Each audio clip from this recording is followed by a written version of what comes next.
Everyone, my name is Deepa Nagar and I welcome you all in this channel. तो आज के video में हम क्या सीखेंगे, देखो आज हम करने वाले हैं क्लास 4th की साइंस की बुक से chapter number 13 force work and energy. चलो विदाउट डिले अपनी वीडियो को शुरू करते हैं।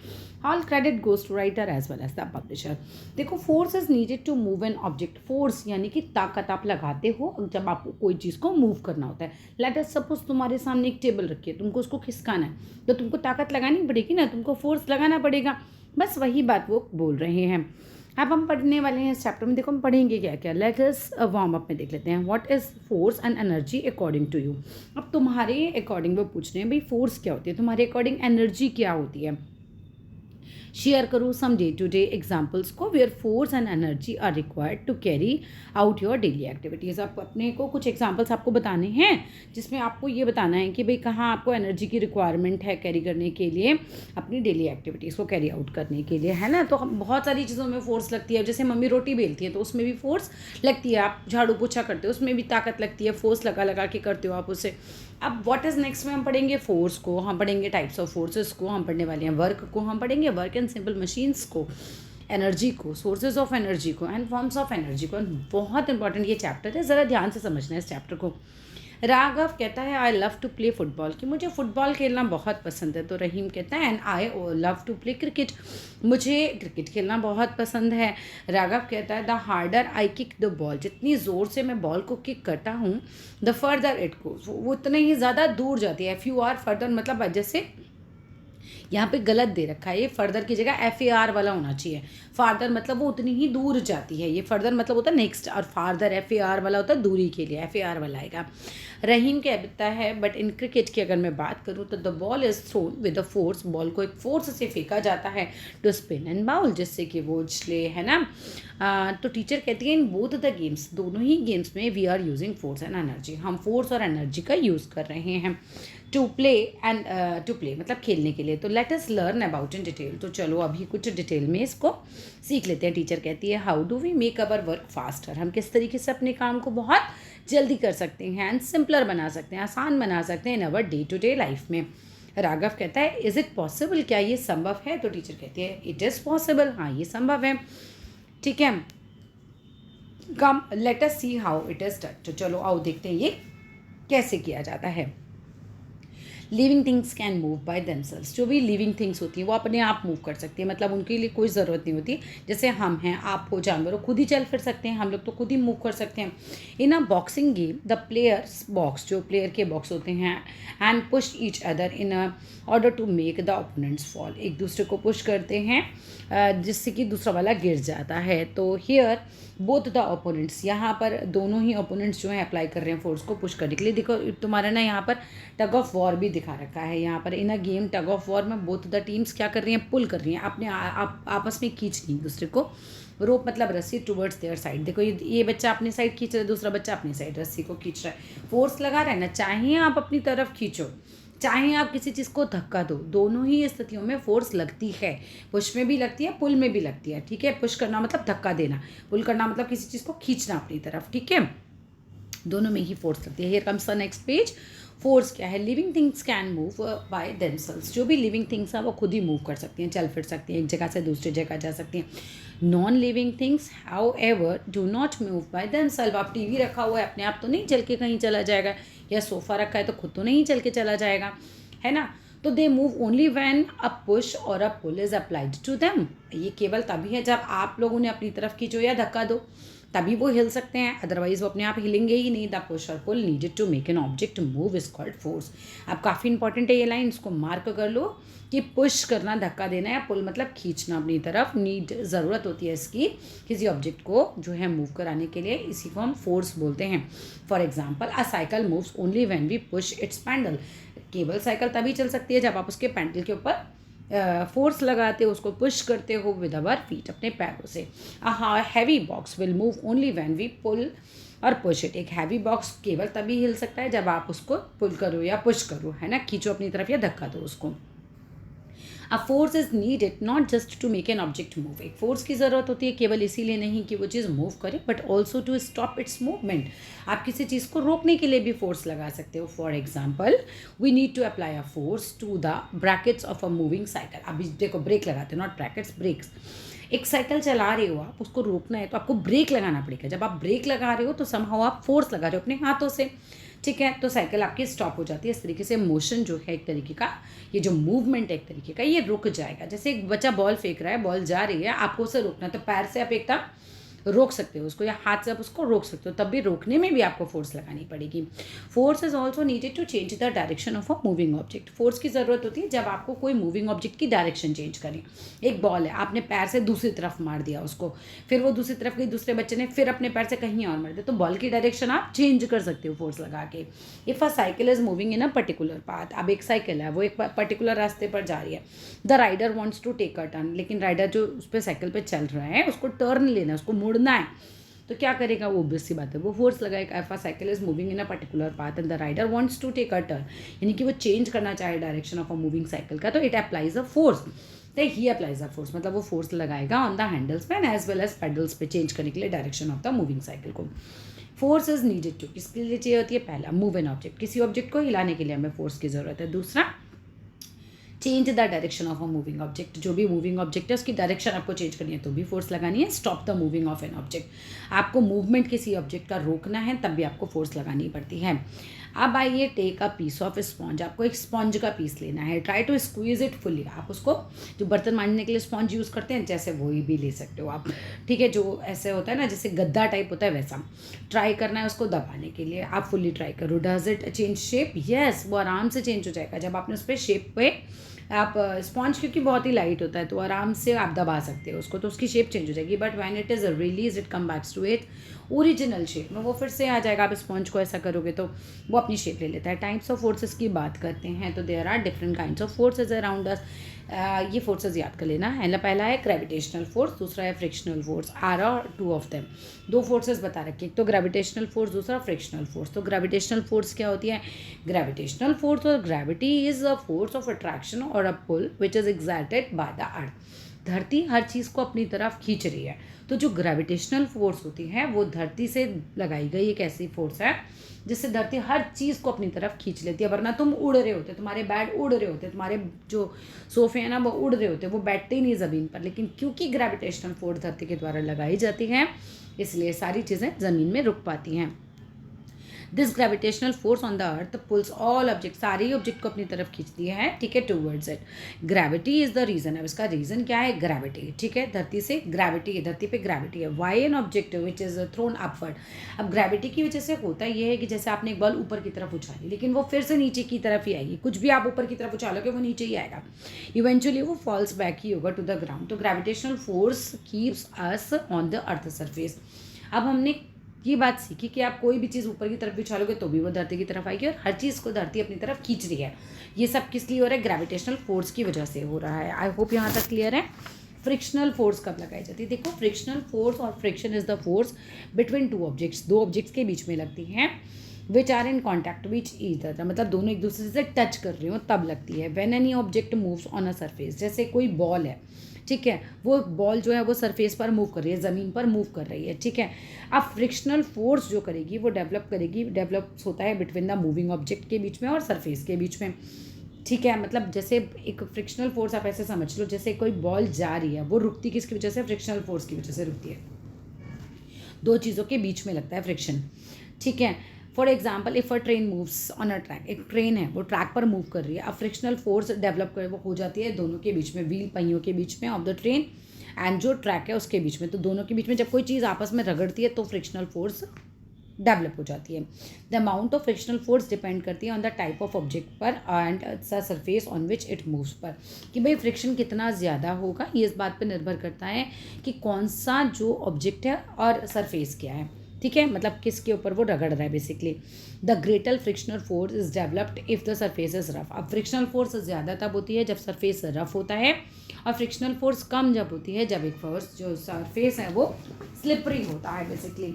अब देखो, एक रफ सरफेस है उस पर गाड़ी धीमी धीमी चलेगी, लेकिन अगर एक बिल्कुल स्मूथ सड़क है तो उस पर फटाफट चली जाएगी, तो फ्रिक्शनल फोर्स उस पर कम लगेगा, ये याद रखना।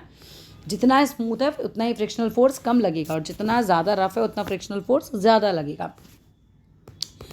If we push a book across a glass table, अगर हम एक बुक को एक ग्लास के टेबल पे अपनी तरफ खींचते हैं, पुश करते हैं उसको, the book moves very smoothly, आराम से स्मूथली वो मूव कर जाएगी to the other side of the table. नहीं, उसको धक्का मारते हैं, पुश करते हैं, ठीक है, पुल नहीं करना है, पुश करना है, तो वो आराम से चली जाएगी। जो कि कांच है उसके ऊपर कोई खुरदरा चीज़ नहीं है, तो आराम से आप उसको पुश कर सकते हो। ग्लास एक स्मूथ सरफेस है, very little frictional force develop होगी between the glass surface and a book के बीच में। ऑन द अदर हैंड, दूसरी तरफ अगर बात करते हैं, we push the same book, अगर वही बुक को हम किसी बिल्कुल रफ सरफेस वाली जगह पे करेंगे तो the book does not move across smoothly, तो बुक स्मूथली उस तरफ नहीं जा पाएगी। समझे। And greater frictional force develop होता है between the rough surface of the table and the book के बीच में। तो यानी कि जितना रफ सरफेस होगा उतना ही फ्रिक्शनल फोर्स ज़्यादा होगा, उतना ही धीरे चल सकते हैं या रुकावट आती है उसके अंदर। On the other hand if we push the same book, हाँ ये तो हो गया था, आगे आ जाओ। वर्क क्या होता है? We use the word work commonly in everyday life, हम रोज़ अपनी ज़िंदगी में ये वर्ड को यूज़ करते हैं। वी में से हम कह सकते हैं वी आर डूइंग वर्क, कि हम काम कर रहे हैं। Even if we are sitting and reading a textbook, भाई आप बैठे हुए हो, आप ऐसे ही अपनी जगह पर रीड कर रहे हो कोई किताब, तो आप कहते हो हम काम करते हैं। लेकिन इन साइंस अगर हम बात करते हैं तो work is done only when a force is applied to an object. Work केवल तभी माना जाता है कि आपने किया है जब आप किसी चीज़ पर फोर्स लगाते हो, है ना। कोई जो ऑब्जेक्ट है अगर वो अपनी डायरेक्शन नहीं चेंज कर रहा, अपनी जगह नहीं चेंज कर रहा ना, तो साइंस में वो काम नहीं है, ठीक है। सारा दिन बोझा लेकर सर पे बैठे रहो, साइंस में वो काम नहीं है। And the object moves some distance due to the force, केवल तभी जब आपने कोई डिस्टेंस कवर किया तब वो वर्क होगा। For example in a picture हम देख रहे हैं a boy is pulling a trolley, लड़का है एक ट्रॉली को खींच रहा है, टू सम डिस्टेंस तक ले जा रहा है, तो हम कहेंगे यहाँ पर काम किया गया है। Work is said to be done as a force, यानी कि पुल, आप खींचने में फोर्स लगा रहे हो ना, वो अप्लाई किया गया बॉय के द्वारा। एंड बॉक्स जो है वो मूव कर रहा है कुछ डिस्टेंस, तो हमने कहा कि यहाँ पर काम हुआ है, उसने फोर्स लगाया, पुल करने में फोर्स लगाया। इन पिक्चर भी अगर बात करें तो the box does not move, अब बच्चा धक्का मार रहा है लेकिन वो बॉक्स जो है मूव नहीं कर पा रहा है, ठीक है। Not move in spite of the boy pushing it, अब लड़का बहुत धक्का मार रहा है, कोशिश तो कर रहा है, लेकिन अगर वो मूव नहीं कर रहा तो हम बोलेंगे no work is said to be done. उसने कितनी भी ताकत लगा ली लेकिन काम तब माना जाएगा जब ये डायरेक्शन बदल देता है या हिल जाता, ज़रा भी हिला नहीं तो फिर सीधी सी बात है साइंस में ये काम नहीं है। Work is done only when a force is applied, काम तभी डन किया माना जाता है जब फोर्स अप्लाई की जाती है। एंड एन ऑब्जेक्ट और थिंग मूव करती है सम डिस्टेंस पर due to the applied force की वजह से। नेक्स्ट आ जाओ work and simple machine, very important topic, बहुत ध्यान से समझो। वी कैन डू वर्क, हम काम कर सकते हैं विद अवर हैंड्स, अपने हाथों से, और वी कैन यूज़ मशीन्स, और हम मशीन्स भी यूज़ कर सकते हैं, भाई हाथ से भी कर सकते हैं, मशीन से भी कर सकते हैं। अब मसाला आप हाथ से भी पीस सकते हो, मसाला आप मिक्सी में भी पीस सकते हो। So machines help us to work faster and more easily, machine से हमारा काम जो है वो तेज़ी से होता है और बहुत आसानी से हो जाता है। Machines can apply a force, machines जो है फोर्स अप्लाई कर सकती है, चेंज कर सकती हैं डायरेक्शन ऑफ द फोर्स को, एंड इंक्रीज कर सकती हैं किसी भी चीज़ की स्पीड, जो भी आप काम कर रहे हो। मशीन्स विच वी यूज़, ऐसी मशीनें जो हम यूज़ करते हैं, made up of mini parts, वो बहुत सारे पार्ट्स से मिलकर बनती हैं, and are called complex machines. ऐसी मशीन्स जिनके बहुत सारे पार्ट्स होंगे वो कॉम्प्लेक्स मशीन्स कहलाएंगी। All complex machines are made up of one or more simple machines. अब ऑल जितनी भी कॉम्प्लेक्स मशीनें हैं उसमें एक या एक से ज़्यादा सिंपल मशीनें लगी हुई होती हैं। सिंपल मशीन्स जो होती हैं वो 6 टाइप की होती हैं। यहाँ से क्वेश्चन बिल्कुल 100% आता है, ध्यान से पढ़ो। Lever, wheel and axle, pulley, incline plane, screw and wedge. Lever की बात करो, लीवर क्या है? A lever is use to lift or move an object, lever का यूज़ किया जाता है किसी ऑब्जेक्ट को उठाने के लिए या मूव कराने के लिए with the help of a long rod, उसमें लॉन्ग सी रॉड होती है। फॉर एग्जाम्पल सीसॉ, सीसॉ आप बच्चे खेलते भी होंगे, ये इस तरह का गेम होता है, एक बच्चा यहाँ बैठा है, एक बच्चा यहाँ बैठा है बीच में, तो ये सीसॉ वाला गेम भी लीवर वाला है, ये इसको उठाने के काम में आ रहा है बच्चे को। ऐसे ही कोई पत्थर बड़ा सा पड़ा है, आपने एक रॉड से इस पत्थर को हिलाया उठाया, तो ये भी लीवर का ही एग्जाम्पल होगा। आप सिजर्स का एग्जाम्पल भी लीवर में लिख सकते हो, यानी कैंची का एग्जाम्पल। और बोतल ओपनर, बोतल खोलने वाला जो होता है ना, जैसे कैंपा कोला की बोतल वगैरह हम खोलते हैं, उसको भी आप लीवर में लिख सकते हो। व्हील एंड एक्सल की बात की जाए तो it is a simple machine, ये बिल्कुल सिंपल मशीन है। Where is wheel is attached होता है रॉड से, उसको एक्सल बोलते हैं, उस रॉड को हम एक्सल बोलते हैं, ठीक है। It helps to lift loads, ये लोड्स उठाने के काम आता है। And also to move things, जैसे कि कार्स एंड रोलर स्केट्स में लगा हुआ होता है व्हील और एक्सल। आप देखते हो ना इस तरह के व्हील एंड एक्सल पहियों में भी लगे हुए होते हैं, व्हील होता है फिर अंदर एक्सल लगा होता है। पुली की बात की जाए तो भाई पुली क्या होता है? पुली इज़ अ रोप, पुली एक तरीके का रोप भी होता है, स्ट्रिंग और chain over a groove wheel. मतलब बेसिकली क्या है, जैसे इस तरह के ये देखो यहाँ पर ये मान लो एक कुएं से पानी निकाल रहे हैं, समझ लो कुएं से पानी निकालते हैं, रस्सी से खींचते हैं, यहाँ पर ये पहिए पे इस तरह के ऐसे ऐसे ग्रूव्स बने हुए होते हैं, ये रस्सी इस पर घूमती जाती है और लोड ऊपर आ जाता है। ऐसे ही चाहे कुएं से निकालो चाहे कहीं से भी निकालो, तो इसमें एक तो रस्सी वगैरह होती है और एक व्हील, एक पहिया होता है, पहिए पे रस्सी घुमाई जाती है और नीचे से लोड ऊपर आ जाता है। इसमें ग्रूव्स होते हैं, ये ग्रूव्स करते हैं आसान इस रस्सी को ऊपर लाना भी बेसिकली, ठीक है। So it is a simple machine where a wheel is attach to a rod, जिसे हम एक्सल बोलते हैं, तो व्हील एक्सल हो गया। चलो पुली इज़ अ रोप, स्ट्रिंग और चेन आप कुछ भी लगा सकते हो ओवर अ ग्रूव व्हील के, जो ग्रूव्स वाला व्हील है, पहिया है।